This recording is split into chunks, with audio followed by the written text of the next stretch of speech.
Okay mga kanoisy, next video. Sa pinakabagong insidente sa Ayungin Shoal, pinapakita lang ng China na niloloko lang nila ang Pilipinas at tayong mga Pilipino. Dahil Chinese militia lamang ang ating namataan, sinundan ito ng mga Chinese Coast Guard at ngayon naman ay unti-unti nang pinapasok ng mga barkong pandigma ng bansang China ang mga nasasakupan ng bansang Pilipinas. Yun. So, kumusta mga kanoisy? Welcome back sa ating YouTube channel, Pilipinoisy. So, ngayong araw, usapang WPS na naman tayo. Tapos, syempre, meron akong nakitang video dito guys na sobrang viral niya. 400,000 views. So, panonoorin natin ito mula kay Kyle TV. Meron itong pamagat na ito na, Pilipinas gumanti na sa China. China mananakop talaga ng teritoryo ng maliliit na bansa. Yun, bago natin simulan, Cal TV, supportahan nyo yan. Tapos syempre, kung tip nyo ng mga ganitong reaction video may kasama kayo manood, huwag nyo na rin kalimutan supportahan yung YouTube channel natin, Pilipinoisy. So, di na natin ito patatagalin pa. Baka agawin pa ng China. Again, ang title ng video ito na Pilipinas gumanti na sa China. China mananakop talaga ng teritoryo ng maliit na bansa. Like, comment, share, subscribe. Start. Matapos muling buntutan at tangkaing harangin ng China ang barko ng Philippine Coast Guard, abay tiniyak ko ng PCG na hindi nila ito uurungan. Ito ang pagiging agresibo ng China.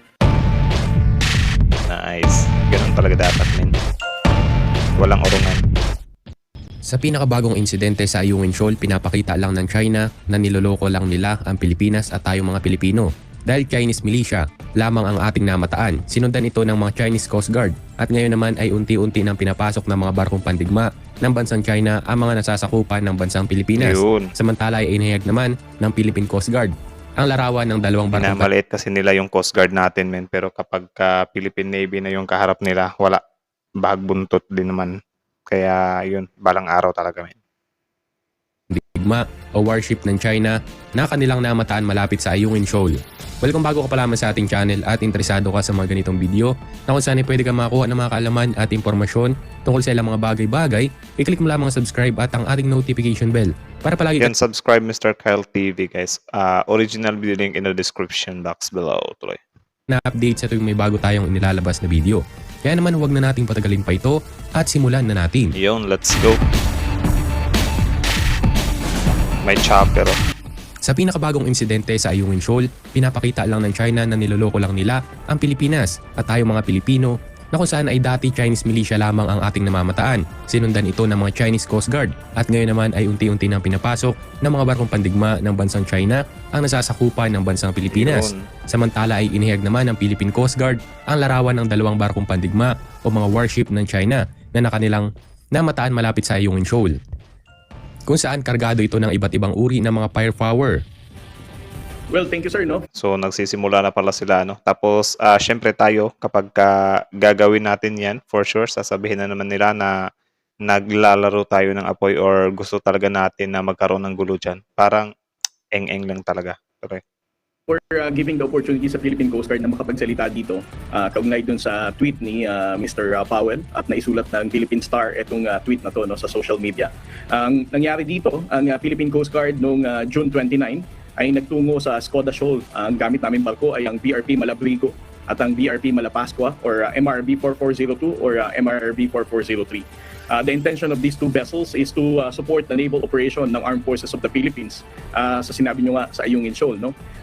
So they were deployed in Skoda Shoal and then pagdating ng June 30, nung dumating na yung dalawang bangka, no, na i-escorta ng Philippine Coast Guard vessel, sinamahan natin ito papunta sa Ayungin Shoal. However, when the two Coast Guard vessels reached a distance of 10.59 nautical miles, no, away from Ayungin Shoal, namataan namin itong dalawang China Coast Guard vessel, 5201 and 4203. Ang ginawa nila... So, yun, ito lang talaga yung bukod tanging bansa, guys. Ano na, yung... Ang lakas nila magsabi na ayaw nila ng gulo, pero kapag nakikita nila tayo ay lalapitan nila tayo at haharasin. So, sino nga ba yung nag-i-initiate ng gulo kapag ganun? Di ba sila lang din? Tapos ipapalabas nila na fake news lang daw yung mga ginagawa nilang pag-atake sa atin. Malas lang nila kasi meron tayong mga ebidensya. Yan tuloy, nagmumukha silang mga engot sa buong mundo, men. They came close, no, sa ating dalawang Philippine Coast Guard vessels with an approximate distance of 100 yards. While at the same time, ang ginawa ng ating dalawang Coast Guard vessel para ma-prevent itong possible na banggaan. No?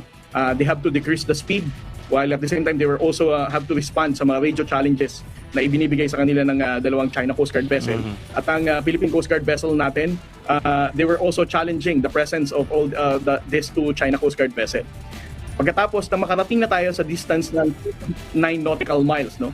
Ang napansin naman namin sa Philippine Coast Guard ay nakita namin itong 6 na Chinese Maritime Militia na nagkukumpulan din umano para kami ay i-block sa pagpasok sa Ayungin Shoal. Yun, dyan. Yan din kasi yan men eh. Yung mga pagbablock-block nila ano. Tapos, yun, every time na nakikita ko talaga yung pinaggagawa nilang pagbablock. Like, grabe men. Masasabi ko talaga sa sarili ko na parang wala na sa ayos tong mga chekwang to Kasi biruin nyo guys, kapag ganyan, haharang sila. Parang gusto din talaga nilang banggain natin sila no para meron silang magamit kontra sa atin. Malas lang talaga nila kasi yung mga Coast Guard natin, yung mga ano natin ay nag-iisip din ba. So parang hindi talaga nila ibinibigay yung gustong mangyari ng China. Yung isang video na nakita natin nga na namuntik na magkabanggaan yung dalawang barko. Ang ginawa lang ng mga Chino doon ay nagbibideo lang sila kasi sabi nila, ay ito na, babangga na sila.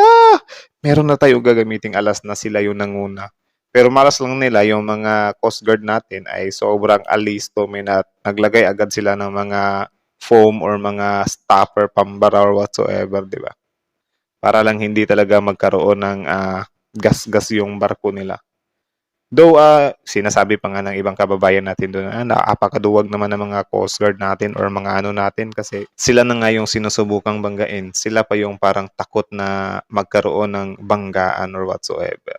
So, yun hindi din talaga natin masasabi yun guys. Kasi yung ano din talaga natin dito ay, anong tawag dyan? Kung pwedeng pigilan pa talaga yung gulo, gagawin at gagawin talaga ng gobyerno natin. Which is, yun din yung sad part nga kasi yun, ang sakit talagang tingnan ng mga ano natin, mga kababayan natin na inalipos na dyan sa West Philippine Sea. So, tuloy. We also monitored 2 PLA Navy vessels, 629 and 620, na may distance na 9 nautical miles sa layo ng Ayungin Shoal. So ito ang nangyari sa atin, no.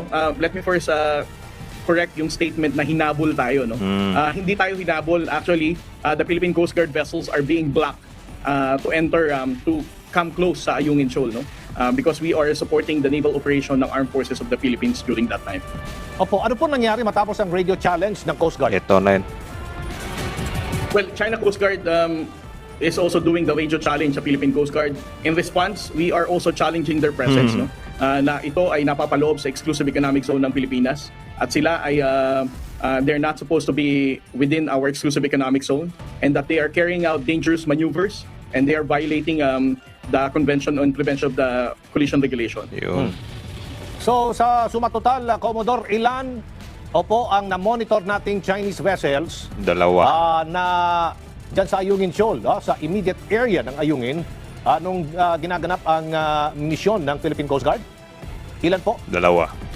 Yes sir, ang na-monitor natin dito sa vicinity ng Ayungin Shoal ay dalawang China Coast Guard vessel nung may distansya tayo ng 11 nautical miles, which is 5201 and 4203. However, nung malapit-lapit na tayo sa Ayungin Shoal, mga 2 nautical miles, may dumating pang isang China Coast Guard vessel. Ito yung China Coast Guard 3103. Ano din kasi sila like, halimbawa ganun, dalawa lang yung namataan. Tapos nung makita nila tayo Pilipinas, parang ano din sila ba, tumatawag agad na, Tol, hali kayo rito, Tol. Nandito na naman yung Pilipinas. Need backup, need backup, need backup. Yung, alam nyo yung, tapang-tapangan, pero medyo may pagkaduwag din pala. Or, yung takot nila is, parang pilit nilang tinatago, pero lumulutang. I mean, nakikita natin yung takot nila, Like, alam nyo, or siguro, trip lang talaga nilang tawagin yung mga tropa nila para, Tol, hali rito, Tol. Bubulihin na naman natin yung Pilipinas. Ito yung utos sa atin ng ating mahal na, di ba, leader, something like that. Siguro. Sige, Tol. What is interesting dito sa China Coast Guard 3103 ay ito ay nanggaling pa sa Baho de Masinloc, no? Grabe They traveled all the way from Baho de Masinloc to Ayungin Shoal to reinforce itong dalawang China Coast Guard vessels na to. So meron tayong 3 China Coast Guard vessels na now-monitor. We also monitored 6 Chinese maritime militia and 2 PLA Navy vessels with bound numbers 629 and 620. Opo. Sa kabila nito, Commodore, ay natapos ba natin ang regular o itong routine resupply mission ng pamalaan ng Pilipinas sa Philippine Navy, pati na ng Coast Guard para sa BRP Sierra Madre? Naging successful naman Opo. po ang naval operation ng Armed Forces of the Philippines. No? Ang Philippine Coast Guard din po ay nakaalis sa ayungin ng maayos. No? Wala naman pong naging masyadong escalation of tension. The only thing that we experience is Yun nga lang, temporary nga lang. Kasi in the next day or in the next day or whatsoever, dun, posible pa rin talaga magkaroon ng gulo. Dapat na talagang anuhin yan, min. Solusyonan na, ano. Kasi pangit yung ganun na every time na may mission tayo or whatsoever, okay, nakalusot tayo ngayon. Tapos bukas, another challenge na naman. Hanggang sa yun, baka dumating na nga yung point na meron ng masawing natin, kababayan natin. Yun yung isa sa pinaka nakakalungkot. At especially yung mga kawawang mangingisda natin na pinapatulan ng mga Coast Guard. Like isipin nyo, men, mangingisda, China Coast Guard. 'Di ba? Sobrang layo ng agwat, pero ganun talaga yung China. As long as sila yung parang may malaking advantage ay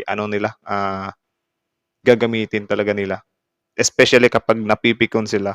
Though yung mga pikon nila ay from their own moves lang din naman or from mga pagkakamali lang naman nila yung mga dahilan ng pagkapikon nila pero yun hindi talaga nila nakikita Yun yung isa sa pinaka-sad part nun. Okay? itong shadowing and blocking ng China Coast Guard vessels. Sa mga ganitong pangyayari po, Commodore, mayroon na bang nakalatag na hakbang, no? Yan. Ang ating tropa bilang sagot sa mga pagkilos na yan ng Chinese Coast Guard sa karagatan na ating pong nasasakupan? Yes, sir. Ang Philippine Coast Guard vessels po at ang Philippine Navy vessels and the Armed Forces of the Philippines in particular, meron po tayong response na every time that we are being challenged through radio ng mga Chinese government ships, no? Whether it's a PLA Navy vessel or the China Coast Guard vessel. But the main objective of our response is to inform them that this is our exclusive economic zone. Yun. And they're not supposed to challenge us because in accordance with the United Nations Convention of the Law of the Sea, we have sovereign rights dito sa area na to. Kamakailan ay nakausap din natin ang AFP, no, ang Navy through Western Command, Navy Vice Admiral Alberto Carlos, Commodore. At nasabi po niya na marami pong nahuhuli at napipigilan ang tropa ng Navy na illegal or destructive na pangingisda. May mga activities po dyan na madayuhan sa ating karagatan sa West Philippine Sea. Ano po ang mga... Yan, ito yon. Ito yung isa sa pinaka nakakapanggigil din na yun ngang mga mangingisda natin na nangingisda ng maayos, ng marangal or yung walang ginagamit na kahit anumang illegal na pamamaraan ay yun yung parang inaano ng China Inaharas nila ba? Hinaharas nila, binawater cannon nila, binubuntutan or hinahabol ng mga Chinese Coast Guard or kung ano pa mga pagbabanta or whatsoever. Pero yung naman nila, yung mga mangingisda naman nila, dito kapag nahuhuli natin, puro illegal yung way of fishing nila. 'Di ba? Kita nyo yung napakalaking difference nun, men. Na atin yung teritoryong yan, tapos inagaw nila, pinagkait nila sa atin, gayong iniingatan naman natin. Tapos ito sila na nangaagaw lang, hindi sa kanila. Yung ginagawa nila, puro mga illegal or sinisira nila yung yung yaman natin dyan. 'Di ba? Sobrang grabe, men. Nakakapang din kasi siya Basta, nakakapanggigil. Like, kayo din ba? 'Di ba? For sure kayo din naman. Gigil din naman kayo, men. Tuloy. hakbang ng Coast Guard na tumutulong protektahan ang ating yamang dagat yan sa West Philippine Sea, Commodore? Ang Philippine Coast Guard po at ang Bureau of Fisheries and Aquatic Resources ay nakikipagtulungan po sa ating Armed Forces of the Philippines at sa ating pong Philippine Navy to be able to carry out fishery laws at atin pong hulihin kung sino man ang gumagamit Yun. ng illegal means no, sa pangingisda katulad ng cyanide at dynamite fishing. Kasama po ito sa mga objective ng Philippine Coast Guard every time po na nagpapatulya tayo sa West Philippine Sea, sir. Mga objective ng Philippine Coast Guard every time po na nagpapatulya tayo sa West Philippine Sea, sir. Opo. Ngayon, ano pa ang ibang mga hakbang po ng Coast Guard dito para mapanatili ang karapatan natin, sovereign rights sa ating teritoryo sa West Philippine Sea, matulungan ang ating mga lalong-lalo na mga Mangingisda. mangingisda at mamamayan natin dyan sa Kalayaan Island Group, Commodore? Well, ang Philippine Coast Guard, sir, every time tayo na makakadaan no, ng mga mangingisda natin sa particular area, we always express our commitment na kung sakali man na mahaharas sila ng China Coast Guard vessels or ng kahit ano pa, they can be contact us through radio.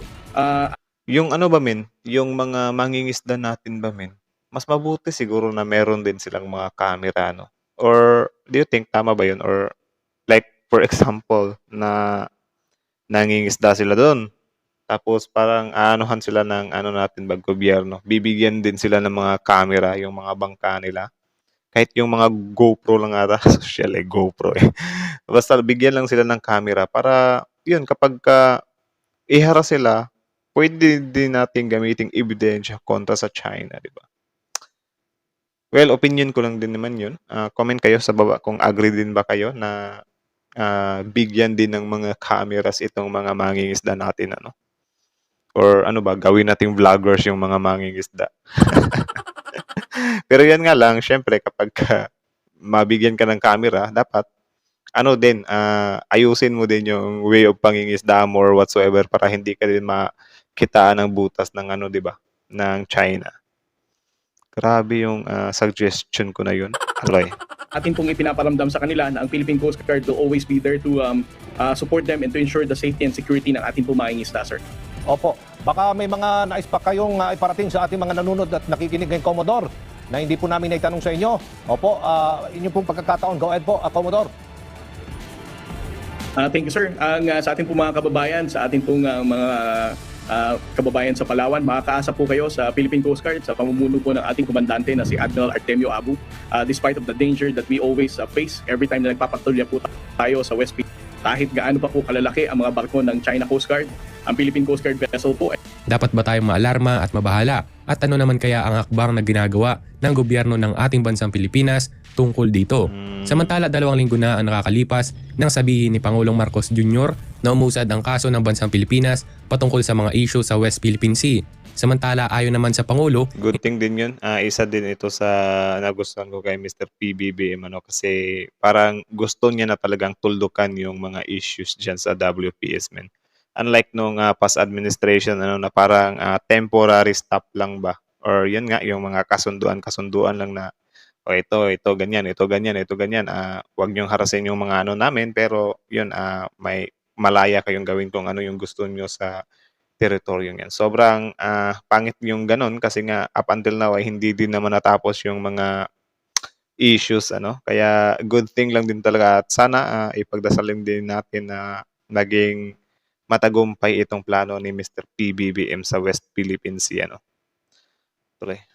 hindi katulad ng dati na hinaharangan talaga ang mga barko ng bansang Pilipinas, ngayon ay sinusundan na lamang. Ito ang kanyang sinagot sa reporter ukol sa update ng sinundan ng Chinese warship ang BRP Daguhoy malapit sa Pag-asa Island. Seryosohan na 2 talaga. linggo na ang nakakalipas. Samantala ano naman kayang aksyon ang gagawin ng ating gobyerno kung malaman nila ang pinakabagong panghaharas na bansang China sa 2 barko ng Pilipinas habang nagsasagawa ng regular na pag-supply operation sa Ayungin Shoal. 3 Chinese Coast Guard, hindi bababa sa 6 na hanggang 8 Chinese Maritime Militia at 2 barkong pandigma ng bansang China ang dumadami at nagiging agresibo ang barko ng China sa paligid mismo ng Ayungin Shoal. Kung kayo ang tatanungin mga kasama, niloloko nga lang ba at inaabuso ng China ang bagong administrasyon? Ayon sa pinakabagong impormasyon na ating nakalap, ay nilabas na ang larawan ng 2 People Liberation Army Navy vessel na kanilang namataan malapit mismo sa Ayungin Shoal na sakop ng exclusive economic zone ng bansang Pilipinas habang hinaharas at hinaharangan sila ng ibang mga barko ng Chinese People Liberation Army Navy na mayroong number na 620 at 629. Ayon sa observant ay parehas ng mga Chinese corvette bilang mga anti-submarine warfare. Grabe ano. Yun din kasi men, nalulugi tayo sa ano nila eh, mga kagamitan. So sana nga din mabigyan din yan ng pondo ng gobyerno no, para kahit papaano ay maging advanced din tayo sa China. Kahit yun lang sana men yung I think tama bang pagtuunan yun men? Kayo comment nga kayo sa baba kung dapat pagtuunan yung WPS over other war or other armed forces things. Tama ba yun? Comment kayo sa baba guys. Tuloy. Na kung sana hindi ito mga ordinaryong barko lamang makasama dahil taglay nito ang iba't ibang mga firepower. Na kung saan ay meron itong apat na mga YJ-83 anti-cruise missile, EJ-3000 surface-to-air missile launcher na kayang maglunsad ng hanggang 8 mga missile, dalawang 3 o 4mm gun. Ang pagpapakita ng abusado ng China sa South China Sea ay isang tunay na paglabag sa tinatawag na international law o sa international na batas. Gayunpaman ay ngayon ay lumalaylo ang China sa pagpapalipad ng mga fighter jets mula sa bansang Taiwan na kung saan ay maaaring nababahala ang China sa mga sinasagawang pagresponde ng US o Amerika laban sa kanila. So ayun, kita nyo naman yun guys. Ginagawa din naman ng lahat ng ating Coast Guard ang makakaya nila para lang masolusyonan yung issue dyan. At syempre, kudos na rin sa ating mahal na Pangulo kasi ginagawa niya din talaga yung best niya men na para matapos na talaga yung issue dyan. Again, sabi ko nga kanina na unlike past administration na parang temporary lang yung ceasefire ba. Bali ngayon, ang gusto talaga ni PBBM, wala nang ceasefire. Dapat tapusin agad yung issue yan. Tapos yun, isa din sa nakakapag-ano talaga dito ay yun nga, hindi din naman matatapos yung issue yan kung parang hindi dinadaan sa something na dahas, di ba? Or ano kasi yung China nga ay parang ang lakas nilang manindigan or yun, kahit mali na nila, hindi na nila nakikita yung pagkakamali nila. Ang sa kanila na lang siguro, I don't think if ego ba yan or sadyang malakas lang din talaga yung paniniwala nila na or imahinasyon nila na sa kanila nga yung teritoryo yan. Grabe makaangkin din eh. Pangkalahatan din talaga. So yun lang naman, kudos talaga sa ating mahal na Pangulo. Kayo, nabibilib din ba kayo sa ginagawang hakbang ngayon ni Mr. PBBM, guys? Though may malaki siyang risk, pero parang, ano din kasi yung risk na pinapasok ni PBBM ay meron din naman siyang inihandang mga alas. Kita nyo naman yung Amerika, tapos ngayon nakikipagpulong siya sa iba't ibang bansa na may galit din sa China, na which is parang sinisecure ni Mr. PBBM ba na kung sakali mang kikirot itong China ay meron talaga tayong some kind backup or whatsoever, di ba? So comment nga kayo sa baba guys kung yung moves ba yan or yung plano ba yan or yung plano ba ni Mr. PBBM ay isa din kayo sa napamangha or good thing ba yun? Comment down below. Tapos, syempre again, Mr. Kyle TV, supportahan nyo yan. Original video link in the description box below. Tapos syempre, kung trip nyo ng mga ganitong reaction video, huwag nyo na rin kalimutan supportahan yung YouTube channel natin, Filipino IC. So, yun lang naman guys. Comment down your opinion below. Tapos pag-usapan natin yan sa comment section. For sure, isa din kayo sa gusto na talagang matapos itong pangyayaring ito sa WPS. So, again, ipagdasal din natin ang ating mahal na Pangulo na sana'y maging matagumpay yung mga plano niya patungkol dyan sa West Philippine Sea. So, again, that's it. Thank you so much for watching. Hanggang dito na lang muna. Filipino IC. Like, comment, share, subscribe. Filipino IC is out.